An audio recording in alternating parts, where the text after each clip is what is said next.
Hello दोस्तों, जनिए Jaiswal present करते हैं Rameswaram to Kanyakumari by road.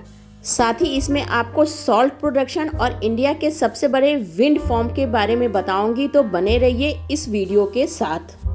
तो रामेश्वरम की यात्रा बहुत ही खूबसूरत और सुखद अनुभूति देने वाली थी।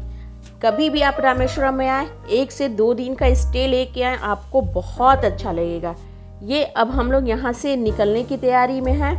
निकलने से 1 दिन पहले ही हम लोगों ने एक कैब बुक कर ली थी, जो कि यहीं के लोकल टूर एंड ट्रेवल्स की थी, जो कि ये जनानी ट्रेवल्स की थी। इनकी सर्विस बहुत हम लोगों को काफ़ी अच्छी लगी। आई होप आप लोग भी यहाँ जाए तो इनसे ज़रूर कांटेक्ट करें, बहुत अच्छी इनकी सर्विस थी। तो अब हम लोग सामान को गाड़ी में डाल रहे हैं। यहाँ से कन्याकुमारी जाने में 5 से 6 घंटे लगेंगे, जो कि इंदिरा गांधी सेतु मार्ग से होते हुए जाना है। तो आपको मैं इंदिरा गांधी सेतु मार्ग का भी पूरा व्यू दिखाऊंगी। ये देखिए, हम लोग पहुँच चुके हैं इंदिरा गांधी सेतु मार्ग। अगर आप मेरे पहले के ब्लॉग में देखेंगे तो मैं पंबम ब्रिज से होते हुए आई थी, जो कि यहाँ का रेलवे ट्रैक है, उसे पंबम ब्रिज कहा जाता है। और जो रोड का मार्ग है उसे अनाई इंदिरा गांधी सेतु मार्ग कहा जाता है। तो साउथ की यात्रा करते समय मैं पंबम ब्रिज भी पे ट्रैवल की और इंदिरा गांधी सेतु मार्ग पे भी, बट पंबम ब्रिज की जो ट्रैवल थी उसको तो एक्सप्लेन करना बहुत ही मुश्किल है। बहुत अमेजिंग फीलिंग थी। ये देखिए, ये है पंबम ब्रिज का बीच का रास्ता, जहाँ से जब बड़ी शिप आती है तो इसे खोल दिया जाता था, बट इस समय ये बंद किया हुआ है। तो ये आप देख सकते हैं कि ये समुद्र तल से कितनी सी ऊंचाई पे है। तो इसकी यात्रा करना अपने आप में किसी एडवेंचर से कम नहीं था। तो मुझे बहुत अच्छा लगा। मेरे पहले के ब्लॉग में पूरी की पूरी डिटेलिंग आपको मिल जाएगी पंबम ब्रिज की। बट अभी इस समय हम लोग इंदिरा गांधी सेतु मार्ग पर खड़े होकर वहाँ के नज़ारों का बहुत ही आनंद उठा रहे हैं। इसके लेफ्ट साइड में आपका इंडियन ओशन पड़ता है और राइट साइड में वे ऑफ बंगाल। यहाँ कितनी अच्छी हवा चल रही है, ये आप मुझे देख के इसका अंदाज़ा लगा सकते हैं। तो वहाँ फ्रेश होने के लिए जो भी लोग इस रास्ते आते जाते हैं तो 10 मिनट ज़रूर रुकते हैं। चूँकि धूप बढ़ रही है, हमें बढ़ना है कन्याकुमारी की तरफ। सफ़र लंबा है, बच्चे भी साथ में हैं, तो रास्ते में परेशान करेंगे। हो सकती है हमारी जर्नी थोड़ी सी बड़ी हो जाए, कोई नहीं। बट जो नेचर की गिफ्ट है, वहाँ की नेचुरल ब्यूटी मतलब कि बहुत ही अच्छी लग रही थी। सिर्फ बात करने से पेट नहीं भरेगा। अब हम लोगों को लग गई है भूख, क्योंकि सुबह सुबह निकले हैं। तो हम लोग यहाँ पर नाश्ता करने के लिए उतरे, बट वहाँ नाश्ते में बहुत ज़्यादा वैरायटी नहीं मिल पाती। तो हम लोगों ने प्रेफर किया कि डोसा खा लें, क्योंकि एटलीस्ट कुछ देर वो पेट में टिका रहेगा। तो हम लोगों ने वहाँ डोसा ऑर्डर किया। एक मज़े की बात, वहाँ पे जितने भी रेस्टोरेंट में हम लोगों ने खाया, सारे के सारे जगह वहाँ केले के पत्तों पर ही दिया जा रहा था। तो बच्चों के लिए ये काफ़ी कुछ नया था कि मम्मा ये केले के पत्तों पर क्यों दे रहे हैं। तो उन लोगों को मैंने बाद में बताया कि नहीं बेटा, ये यहाँ का ट्रेडिशन है। तो ये भैया ने इडली और सांभर रख दी। अब हम लोग खाते हैं और नाश्ता करने के बाद मिलते हैं। ये अब हम लोगों ने नाश्ता कर लिया। अब आगे की जर्नी फिर से स्टार्ट कर रहे हैं। बहुत ज़्यादा वहाँ पे प्राकृतिक सुंदरता अपनी चरम सीमा पर थी। मतलब कि दोनों तरफ ताड़ के पेड़ भर भर के थे। लग रहा था कि हम लोग ताड़ के किसी जंगल में आ गए। बट एक अच्छा चीज़ देखा मैंने कि वहाँ पे बारिश के पानी को ड्रेनेज से निकालने के लिए बीच में इन लोग पाइप कुछ डाल रहे थे, जिससे कि रोड पे पानी ब्लॉकेज ना हो। ये कई जगह ऐसे कंस्ट्रक्शन अपने चल रहे थे, बट उन्होंने कहीं भी रोड को ब्लॉक नहीं किया था। दूसरे साइड से रास्ता उसके लिए निकाल दे रहे थे। यहाँ पर रोड की सर्विस काफ़ी अच्छी रहती है, मतलब कि स्मूथली आप चल सकते हैं। ये क्या, ये कितने सारे नमक हैं मुझे तो समझ ही नहीं आ रहा है कि ये समुद्र के पानी से इन लोग कैसे ये नमक बना रहे हैं। तो जब मैंने इसके बारे में डिटेलिंग की तो मुझे पता चला कि इसे सोलर सॉल्ट प्रोडक्शन नाम दिया गया है, और ये नमक बनाने की सबसे ट्रेडिशन प्रोसेस है। इस प्रोसेस में कुछ छिछले तालाबों में समंदर के पानी को इकट्ठा कर लिया जाता है। उसके बाद सूरज की तेज़ रोशनी में ये इसका पानी भाप बनकर उड़ जाता है। इसके बाद इसकी तली में ये नमक इकट्ठा हो जाता है और इसे मशीन की हेल्प से इसे इकट्ठा कर लिया जाता है। और ये सूखने के प्रोसेस में करीब ये 8 से 10 दिन का समय लगता है।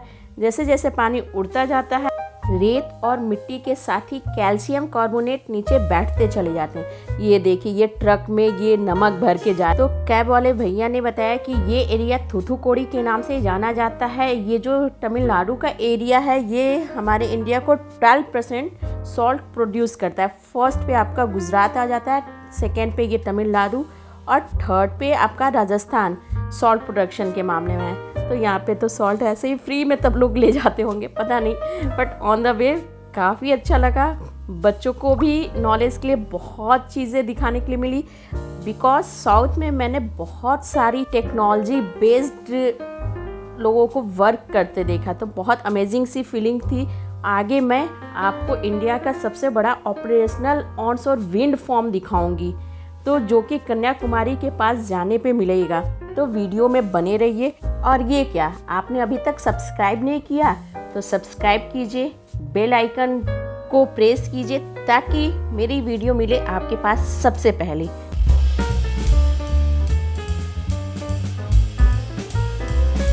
आगे जहाँ ये थूथुकुड़ी की एरिया ख़त्म हो रही है, वहीं से मुझे ये टरबाइन बहुत सारी मात्रा में मुझे दिखाई देने लगी।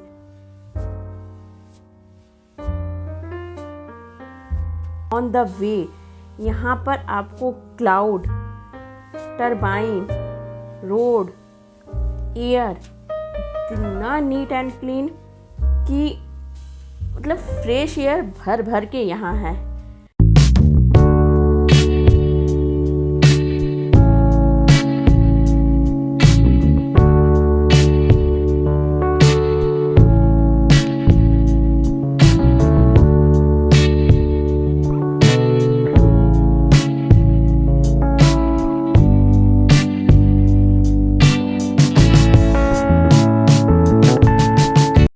आपकी जानकारी के लिए बता दूं, ये जो तमिलनाडु में आपका विंड फार्म है, इसे मुप्पंडल विंड फार्म के नाम से जाना जाता है और ये इंडिया का सबसे बड़ा ऑपरेशनल ऑनशोर विंड फार्म है। और यह प्रोजेक्ट तमिलनाडु में कन्याकुमारी डिस्ट्रिक्ट में है। And this project was developed by TEDA, that means Tamil Nadu energy development agency. साथ ही साथ ये वर्ल्ड का third largest operational onshore wind farm है। तो I proud to be an Indian कि वर्ल्ड में भी ये थर्ड पोजीशन रख रहा है। इंडिया में तो खैर फर्स्ट पोजीशन है ही, वर्ल्ड में पोजीशन रखना अपने आप में बहुत ही प्राउड वाली बात हो जाती है। विंड फार्म यानी कि टरबाइन है, देश के कुछ सबसे पुराने टरबाइन विंड फार्म हैं। अब हम लोग पहुंच चुके हैं कन्याकुमारी। कन्याकुमारी पहुंचते ही आपको वो टरबाइन वाला एरिया थोड़ा सा कम दिखाई देगा क्योंकि वो थोड़े से आउटर साइड में रहते हैं। तो यहाँ पे आपको ग्रीनरी भर भर के दिखाई दे रही है, ताड़ के पेड़, कोकोनट के पेड़, केले के पेड़, बाकी और न जाने कितने लंबे लंबे पेड़, जो कि बहुत अच्छा लग रहा था। तो ये देखिए, रास्ते में जाते हुए हमें ये चर्च भी दिखाई दिया। हो सके तो ये जर्नी में शामिल भी हो ये चर्च। अब हम लोग पहुंच चुके हैं होटल सनरॉक। तो यहाँ पे हम लोग थोड़ी देर के लिए रुकेंगे, उसके बाद हम लोग निकल जाएंगे कन्याकुमारी घूमने के लिए, क्योंकि टाइम तो थोड़ा कम हो जाता है। रेस्ट करेंगे तो कुछ नहीं होगा, बट उससे पहले कुछ खा पी लेंगे हम लोग। तो ये हमारे जो होटल के स्टाफ हैं वो हमारी सामान रूम तक ले जाने के लिए हेल्प कर रहे हैं। यहाँ का भी ये होटल सन रॉक काफ़ी अच्छा था। लोग की मैनेजमेंट भी काफ़ी अच्छी थी, किसी तरह की सर्विस में कोई प्रॉब्लम यहाँ नहीं आई। अब हम लोग पहुँच गए हैं रूम में। बच्चों को छोड़ के हम लोग गए हुए थे, तो ये हम लोग फ्रेश होके रेडी हो गए हैं। तो हम लोग कन्याकुमारी घूमने के लिए तैयार हो गए। चलते हैं अब मार्केट की तरफ। तो हम लोग पहुँच गए मार्केट में। ये रोड से जो कनेक्टिंग मार्केट है, ये ढलान है, तो यहाँ आराम से जाएं। यहीं पे आपको सारी बीच, टेम्पल, सनसेट पॉइंट सारी चीज़ें मिल जाएंगी, जो कि आगे मैं आपको दिखा रही हूँ। ये जब मार्केट में आप एंटर कर रहे हैं तो राइट साइड में आपका सनसेट का पॉइंट जाता है, लेफ्ट साइड में आपका बीच का ये जाता है, और जो फ्रंट जाता है वो टेम्पल की ओर जाता है, जहाँ से कि आप टेम्पल भी जा सकते हैं वहाँ पे भी लेफ़्ट एंड राइट है, जो कि आगे वीडियोस में मैं बताऊँगी कि वो कहाँ जाता है। ये देखिए मार्केट का व्यूज़, बहुत सारे समुद्री चीज़ों से बने हुए सामान जो कि काफ़ी अट्रैक्टिव लग रहे थे। लोगों की इमेजिनेशन वाव कमाल है।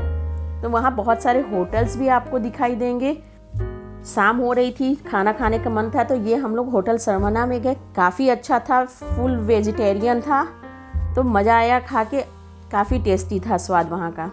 ये चलते हैं अब, अभी चूँकि सनसेट में टाइम है, तो हम लोगों ने सोचा क्यों ना एक बार टेम्पल का दर्शन कर लें। टेम्पल जाते समय भी आपको बहुत साइड में आपको शॉप्स दिखाई देगी और सामने आपका टेम्पल का रास्ता जा रहा है, जो कि है भगवती अमन टेम्पल। वैसे तो टूरिस्ट साल में कभी भी कन्याकुमारी मंदिर की यात्रा के लिए जा सकते हैं, लेकिन वार्षिक उत्सवों के दौरान यहाँ काफ़ी भीड़ रहती है। तो यहीं पर ये लेफ़्ट साइड में बीच की तरफ रास्ता जा रहा है और राइट साइड ये आपकी गांधी मेमोरियल को रास्ता जाता है। हालांकि दोनों रास्ते बीच के ही साइड से दिखाई देते हैं। ये देखिए, ये है अमन टेम्पल। तो यहाँ पर स्पेशल दर्शन भी होते हैं, जो कि 20 रुपये और 50 रुपये लगते हैं। ये अंदर में मूर्ति का दृश्य है। यहाँ पर इनकी नथ काफ़ी प्रसिद्ध है। और कन्याकुमारी मंदिर या कुमारी अमन मंदिर का महत्व यह है कि यह 51 शक्ति पीठों में से एक है और देवी शक्ति का दिव्य निवास है। अब हम लोगों ने दर्शन कर लिए। अब हम लोग बाहर निकलने पे ये मुझे हर जगह शॉर्ट में मिला, तो पूछने पे पता चला ये वहाँ का सिंदूर बोला जाता है। वहाँ पे प्रसाद आपको इस तरह से एक एक लड्डू पैकिंग के मिलते हैं। तो बहुत अच्छा लगा, पैकिंग उन लोग की बहुत ज़बरदस्त तरह से थी। ये मंदिर के जस्ट बाहरी प्रसाद की शॉप थी, आप वहाँ से प्रसाद ले सकते हैं।